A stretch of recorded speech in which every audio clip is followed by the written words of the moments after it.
The scheduled match between Kano and Dakar FC right now is generating a lot of doors across Nigeria because of what happened in that particular game.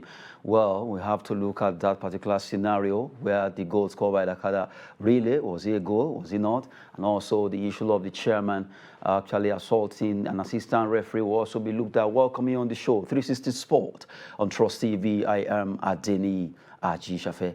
Well, we'll be starting with our first story where, as we speak right now, Kano Dakar chairman has been, the chairman has been suspended by the Club Owners Association because of what happened for his assault on the assistant referee concerning that game that was played yesterday between Kano and Dakar. Well, Kano called forth. Well, Dakar also, they scored a goal that a lot of people are looking at, well, really, was it really a goal or not? Let's have a feel of that video.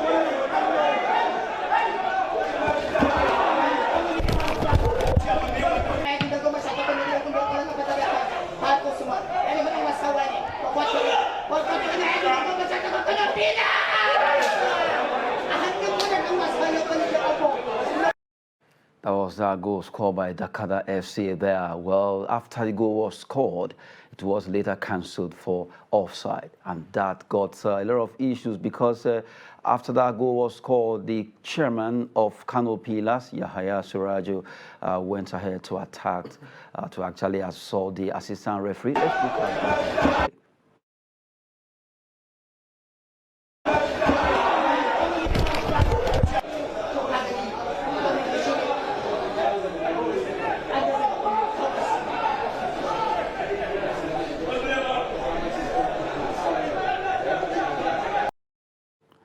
Okay, that was just the drama that ensued there. Joining me to talk sport is Olawale Peters. Good to have you. Good morning, Adeni. It's a pleasure to be here.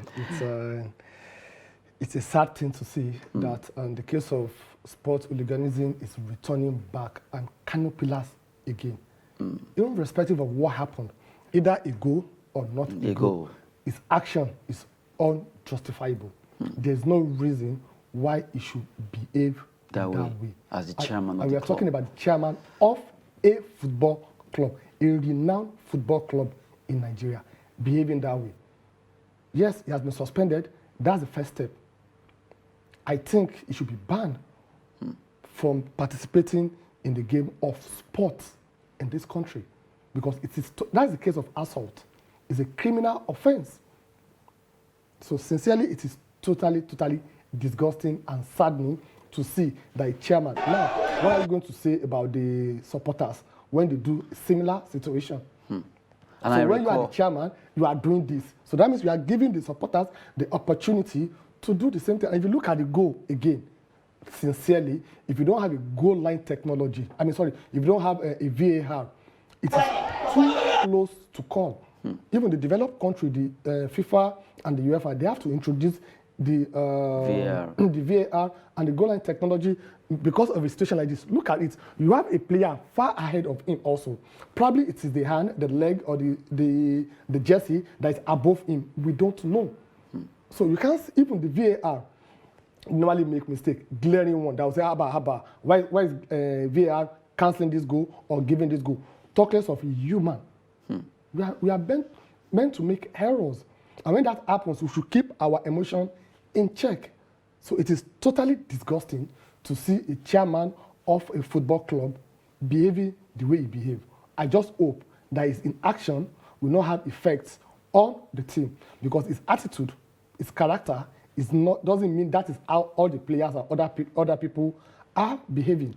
So I think they should try, when they're doing their investigation and coming out with the report, they should try and separate who the chairman is and the club and what really happened, so that the case of him now will not affect Kano Pillars as a team. That needs to be looked into. If the situation happens by, if the incident occurred as the case of indiscipline from the Kano Pillars players, that is totally different ball game.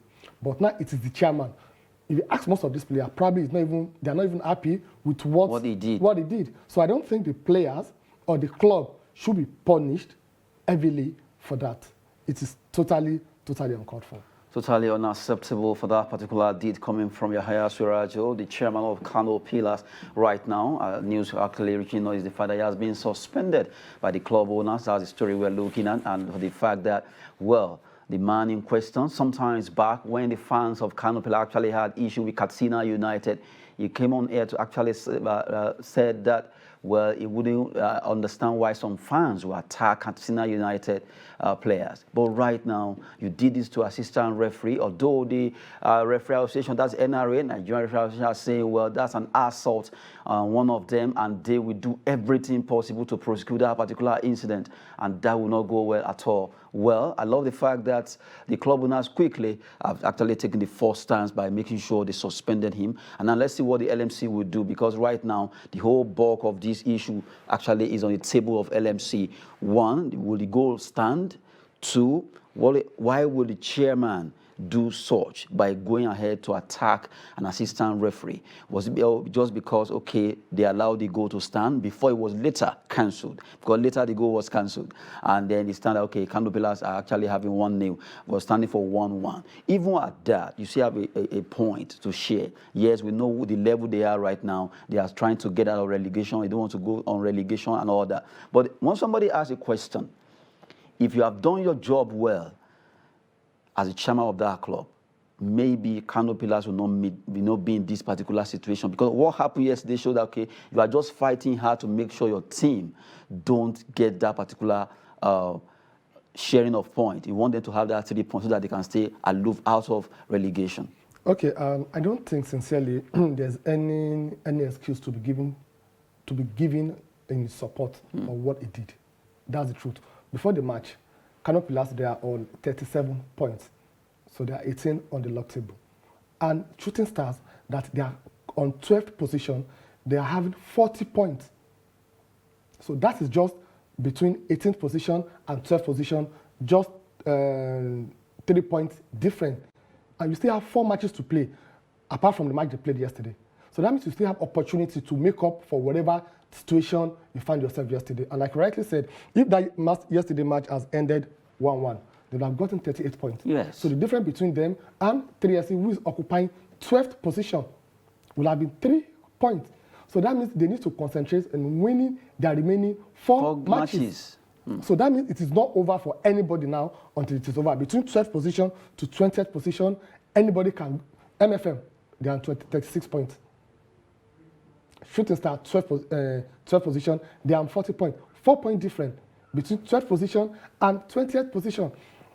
So that shows that it is not really over for them until it is over. Sincerely, what he did, I know when you are playing the game of football or sport in general, the emotion is you can't predict what you yourself you can do. That is why it is good for them to have a very, very good psychologist. They need that, and I don't think we have that in this country. Before the match, during the match, and when an incident happens, they should learn how to calm themselves. Then the issue of the goal, that will the goal stand or not? I don't think. I think there's no need for them to revert that goal. Now, when the referee, the assistant referee, gave the goal that is not offside, it took him 23 minutes to reverse the 23 good to minutes cancel the goal. To now cancel the goal because of the alleged threat to his life. Some supporters, they found their way illegally into the stadium. And was supposed to be behind closed doors. Behind closed door. So that's another issue again. Now the chairman of this football club have assaulted you. The fans, they came in. Let's be sincere with ourselves. In this country, no security, no policemen, nobody on ground to secure him and the officials.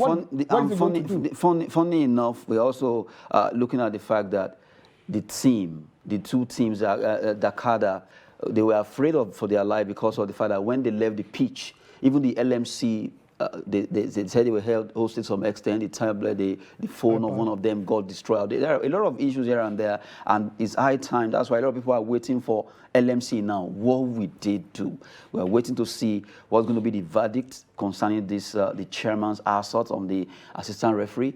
Then even the match itself, the game, that is supposed to be 1-1, and then it's actually reversed to 1-0. After the goal was scored, that was what prompted him to go ahead and attack the man. Because had it been stood at that 1-0 all through, he wouldn't have done that. And then you should have been able to control yourself. No matter how you are looking for a point, at least you didn't lose. You got a point. You should have stayed with that. Okay, I don't think the match should be replayed. I don't think they should go back on the issue of the scoreline.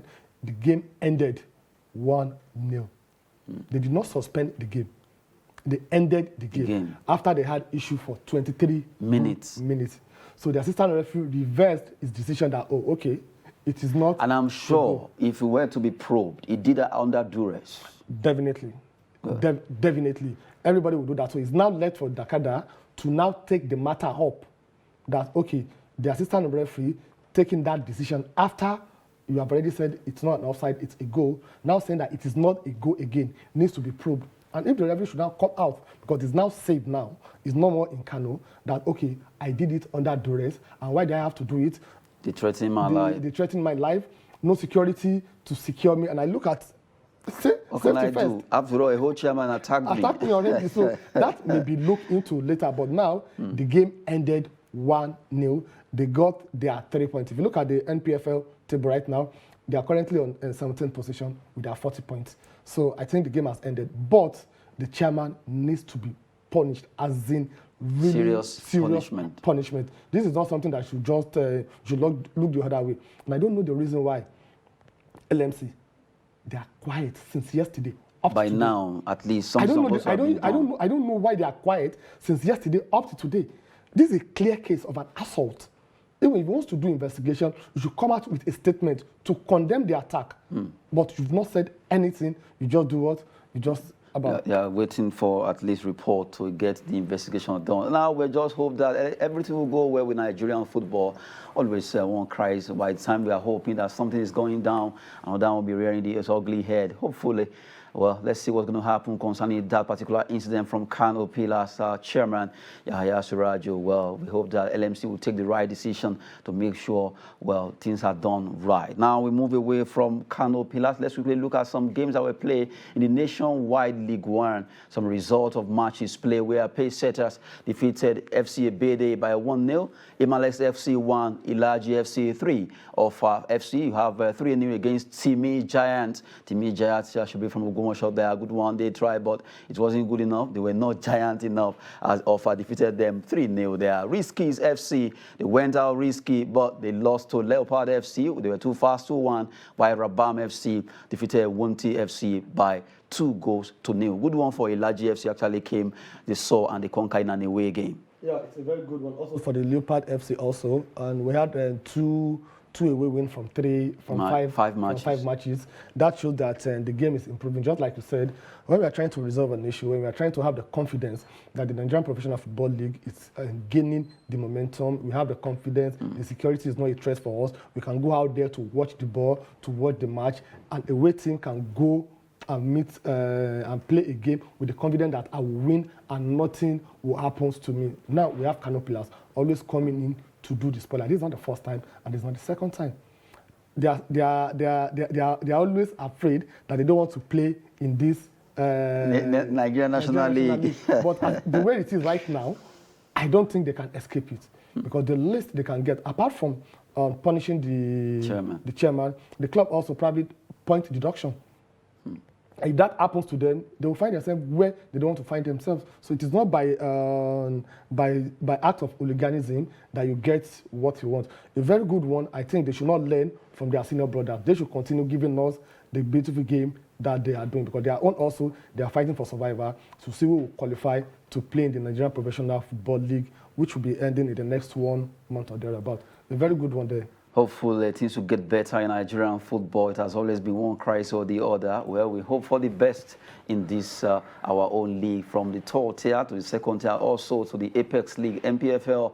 Well, the crisis issue is becoming too common. We have to just nip it in the bud. Now we move away from that. Let's talk about the incident that came up yesterday, talking about Nigeria basketball stories. Well, just yesterday, the permanent secretary of the Federal Ministry of Youth and Sport Development, Ismaila Abubakar, came up to talk about the federal government decision to reverse the withdrawal from basketball for the next 2 years, and now we are back to basketball internationally. But right now, a lot of people are asking, will Nigeria still play at the World Cup? Will it be possible? Because after we withdrew, the FIBA gave the chance to Mali, who came second in the rating, and from Africa. And from the way it is, it's going to be very tough, because we are waiting for FIBA to actually make an announcement concerning this. And, well, yes, we are back to the mainframe of international basketball, the Tigers, the Tigress. But the biggest thing right now that Nigerians are waiting for, will this lady be able to make it to Australia? Okay, it's so sad, sincerely, with all sense of humility, that we don't have sport administration in this country. That is the truth. It's so sad that we don't think and evaluate situation before we take a decision. So that is why both the administrator and the administration, we don't have it at all in this country. I'm talking about sports in general. I'm not talking about football, sports, because we have the problem with the Nigerian basketball, we have it with Nigerian football, we have it with badminton, we have it everywhere. Because the people we have at the ends of affairs, they don't have what it takes. You know, it is what is in the head. When there is no wine in the head, that comes to the head. When there is wine in the head, you cannot give what you don't have. So that is the summary, and they don't have it. Now, that decision to ban basketball, the basketball, we said it here when they made the announcement, that is it the right decision? The timing, is it the right time to do that? Looking at what the Tigress, what they have done. They have been the most successful women basketball team in Africa for the past 2 decades. 5-time champions. Now, they've labored so hard to qualify for the World Cup. For the World Cup. And just about 2 or 3 months before that World Cup, you ban them. When you know that you are still going to revert the decision, why making the 8th decision? That's the truth. Now, you now want them to revert. Why would they revert it? What will happen to Mali that you've given the hope? They've done preparation. I'm sure they've pretend jersey. They've done so many things. They spent money, they've done everything. But this case is almost 3 weeks or thereabout. The drawing to almost a month. Even if it is a week, they've made that decision based on your own decision. And we are looking at only the Tigress. What about the Tiger? They're going to play the qualifier for the World Cup. They are starting next week. Supposed to go to Rwanda. It is when we qualify for the World Cup and we play in the World Cup that we'll be able to qualify for the Olympic. So it has triple effect also. Then the committee set up, the IMC. The IMC that is set up, 10-man committee that is set up, what have they done? What will become their fate? They're just wasting taxpayers' money. That is the truth.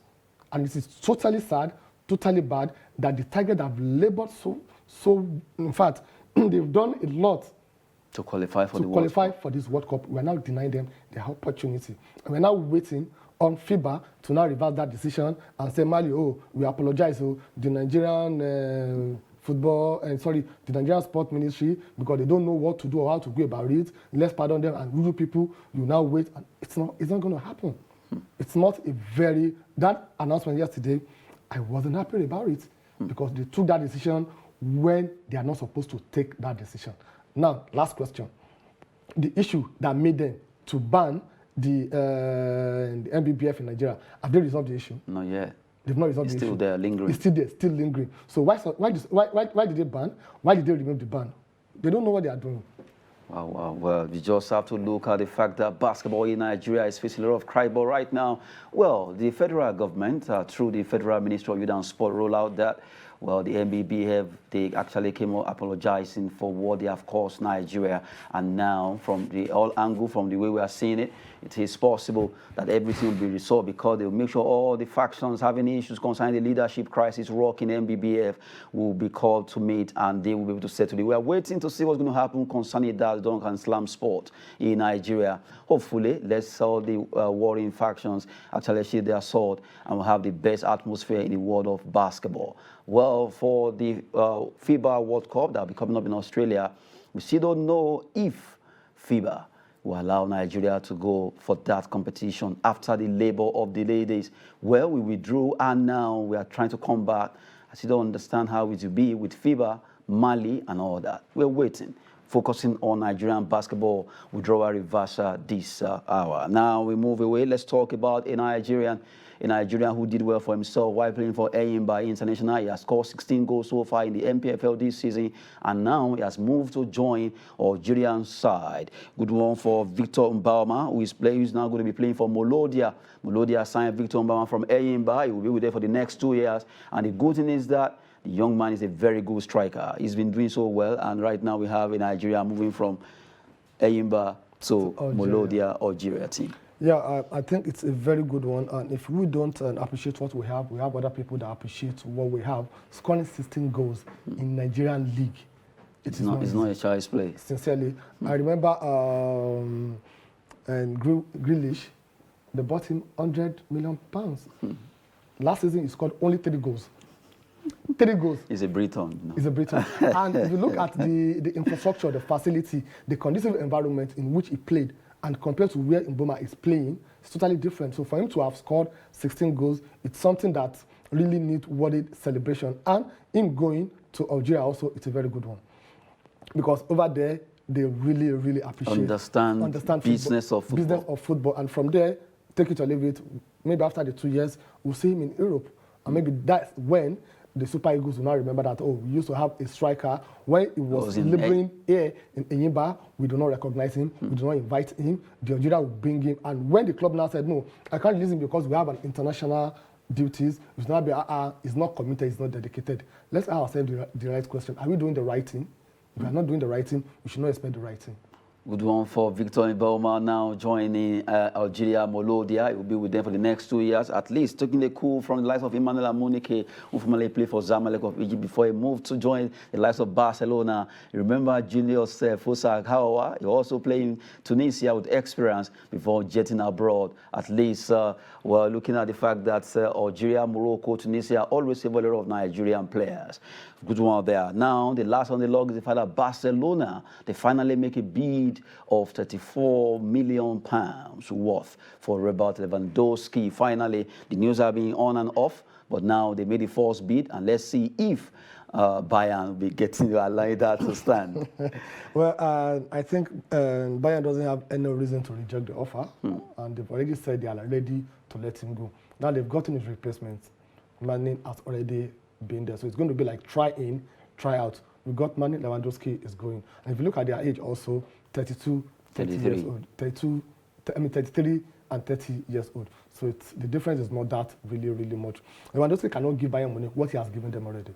So he has given them the best. So let him go and achieve his dream of playing for Barcelona before he retires. So a very good one. Congrats to Bayern Munich and congrats to Barcelona and congrats to Barcelona fan also, because looking at what they have right now, I think they will seriously make a statement come next season. Let's see what will be happening concerning Barcelona and Lewandowski after they make the first bid rather. They bid for him now, £34 million worth, and let's wait if the Bavarians will be accepting that particular bid from Barcelona. That will be it on 360 Sport on Trust TV. It's been a wonderful time with you, Olawale Peters. It's a pleasure being Adeni. Good one there. Sport is always business and fitness, as we always say. Let's see it that way. I am Adeni Ajishafe. Thanks for watching.